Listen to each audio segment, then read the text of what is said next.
start with, check on teamies really. Joe Gomez and Darwin Núñez, the only two absentees lately, and how far away is Joe at the moment?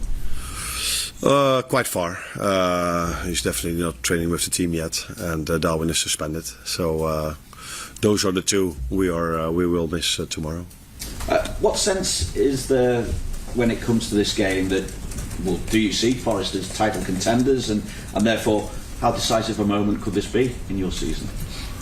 I've always said that you can judge the table best halfway through the season, and that moment is there now. So if Forrest is then up there with us, with Arsenal, Chelsea and City and all the others, then they definitely are a team that's in competition with us and with the other teams. And they deserve to be treated like this if you look at the way they play, if you look at their results.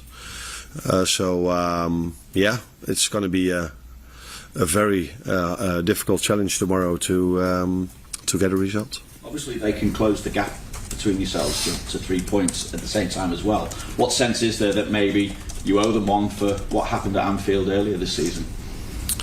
I think they already showed in retrospect how good of a team they are. Leading up to that game, I think they had 2 draws and 1 win. So that's why in general, I think every time when Liverpool loses a home game, that is something we don't expect. I think in that moment of time, I also saw the stat that Virgil played 100 home games for Liverpool, only lost once. So for us to lose then on that day was for me hard to take, as you probably experienced.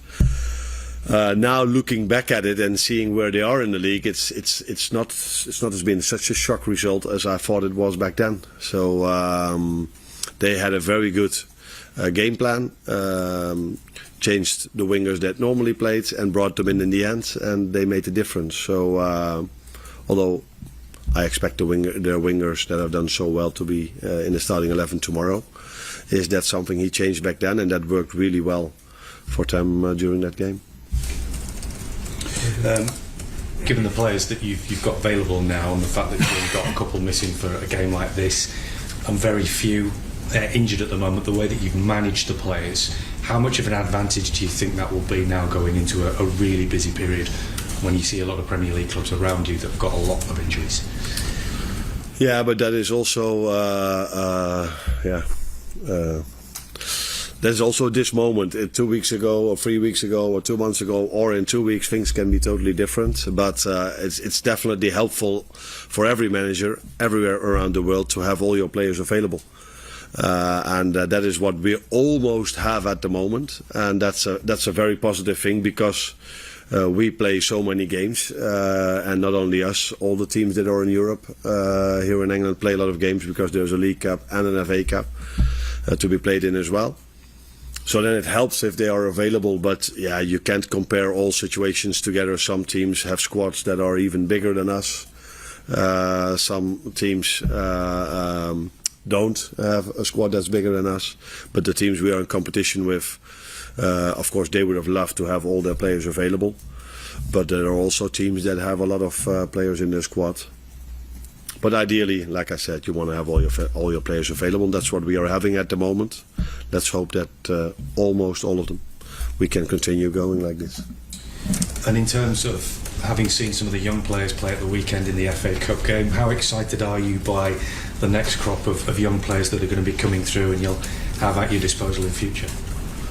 That's very important for every club, but especially for this club. I think I said it after the last League Cup game, not in Tottenham, but the one before, that this club always brought talents through the ranks. Is that the way you say it? Yeah.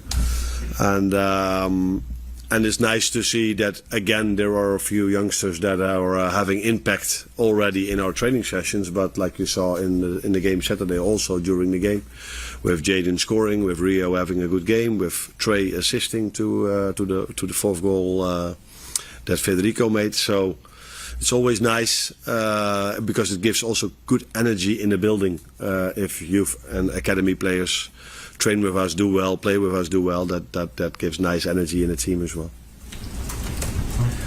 Arne, I can remember you saying earlier on in the season that the formation that you most like to play against was a low block. low defensive block because you will have more possession. Nottingham Forest this season have got that system almost off to a fine art, as they showed at Anfield and in games since then. And why do you think they've been able to implement that in such a successful fashion? I know they've got the pace in the wide areas with the fullbacks as well as the wingers, and very clever in midfield. It is going to be a difficult threat for you. Yeah, definitely is. I think what every manager tries to do is find the game plan or the playing style that suits the players best, and I think that is what the manager of Nottingham, Nuno, did very well. So the playing style they have suits them really good. So they have a hard-working team. So without the ball, they work really hard. Chris Wood is a great example of that. But he's also a player that can hold the ball. And they have, like you said, very fast wingers and players on the midfield that can bring these wingers in promising positions.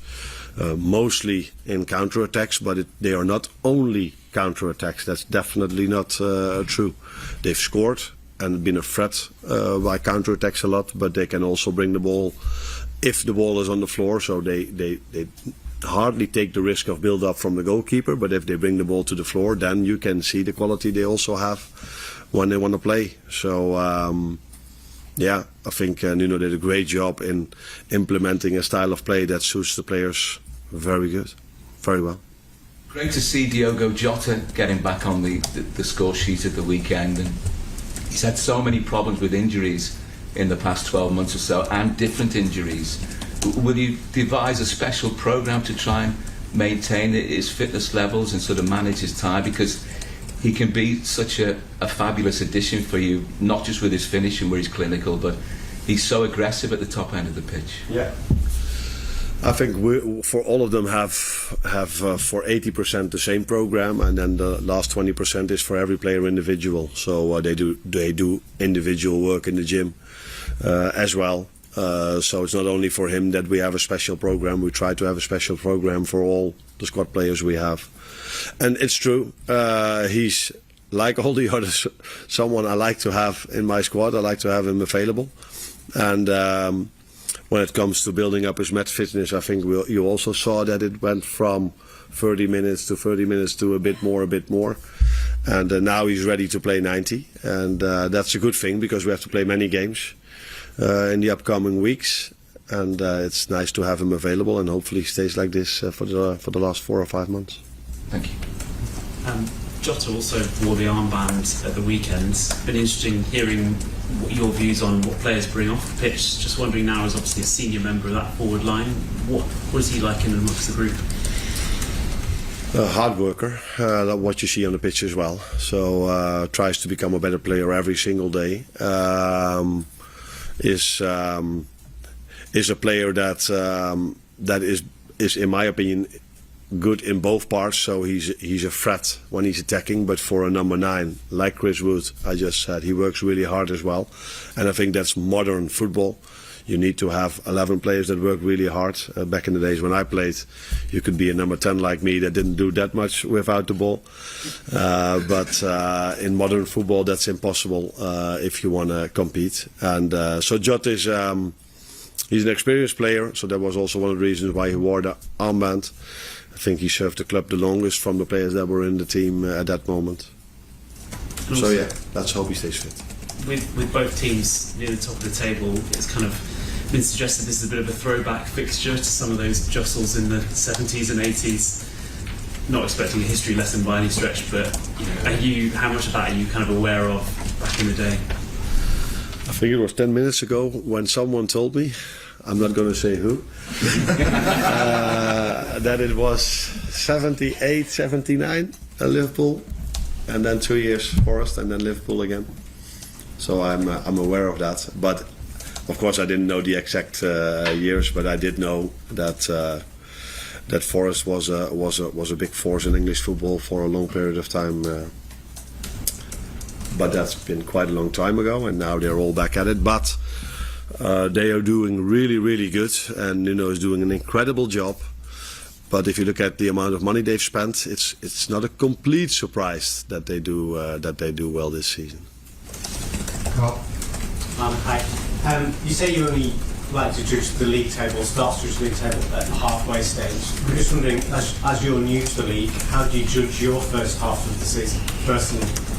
Yeah, I said you can judge the league table better halfway through the season than after 6, 7, 8, 9 or 10 games. But we also know that in the second half of the season, teams improve for a few reasons. Some teams bring extra players in the January window.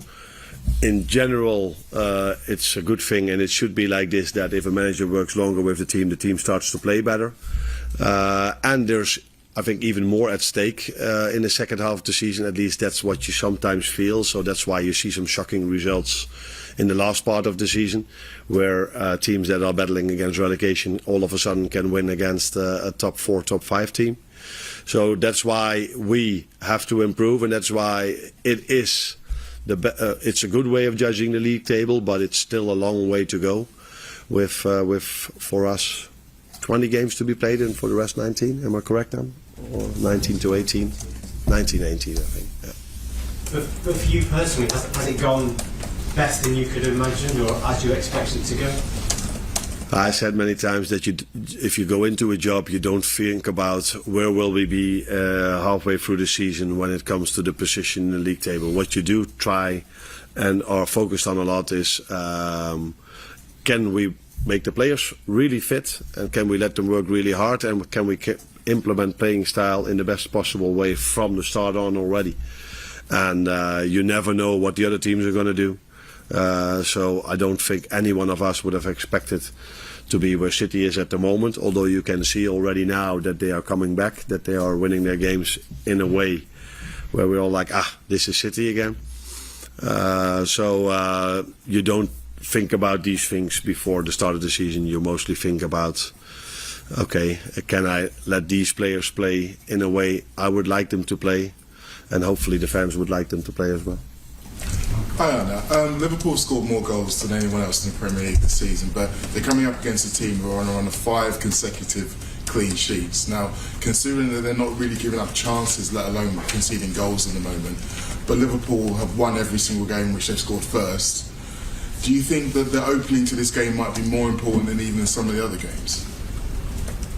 I think the opening of a game is always very important, especially if you play an away game, because I assume, and I think I'm 100% right, that the atmosphere in the stadium will be fired up tomorrow before the game, and definitely from the start. So that makes it even more important to don't get that going even more.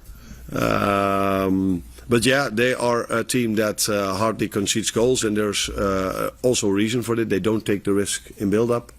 So mostly when they lose a ball, they've got many players behind the ball.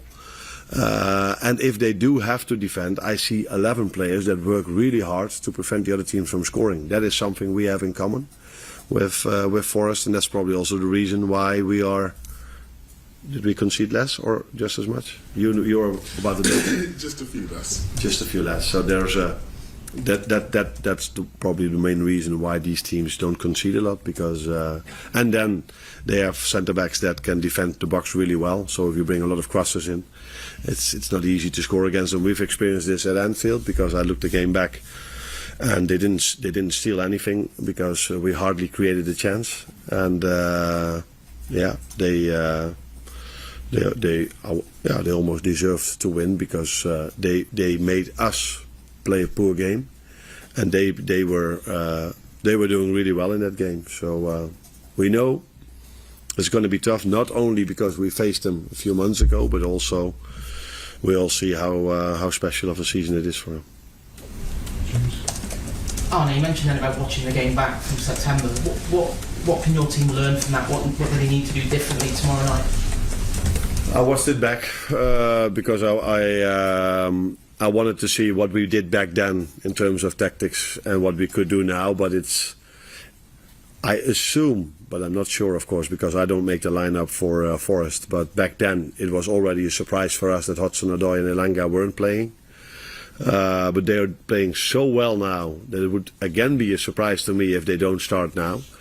And back then they didn't start, and they played more with midfielders in these positions. So we have to wait and see. We are prepared for both, of course, but that we have to do better than that game, that is clear. And they have still similar playing style, like we still have the similar playing style. So we have to look into the details what we can do better than that game. Arne, just on the Taro end, always come on centre back at Tottenham and played there against Gaffington. How much that is a testament to his attitude, because he hasn't had a lot of football in his favourite position this season. Is that a... He hasn't had a lot of football in his favourite midfield position this season, so how much is that a testament to his attitude that he's shown? Testament means how positive that is from him as a person. Yeah, no, that is clear. So I asked Harvey to come into the room before we played that game, because I know Harvey wants to get his chance at the number 10 position, and because of not the injuries we have, but the players we didn't have available, I had to play him from the right. He did that really well, but for Wata it's the same, but I didn't even invite him in because I know what Harvey is also a very good person, but I know what kind of person Wata is. He's just, wherever you play me, I will do my best whenever you play me. So if it's 5 minutes before the end, he comes in and gives everything he has, and that might be normal for a lot of fans to hear. But for as long as I'm into football, I've seen players that had to come in 5 minutes before the end, also doing different things and showing different attitude than Wata shows. So he's an important part of our team. Every time we need him on the midfield, or even now as a centre back, because I didn't want to bring Ibu in 2 days after he played against United, and then after 20 minutes we already had to make the substitution. And he did really well, Wata, because the moment I took him out of our last line, we conceded.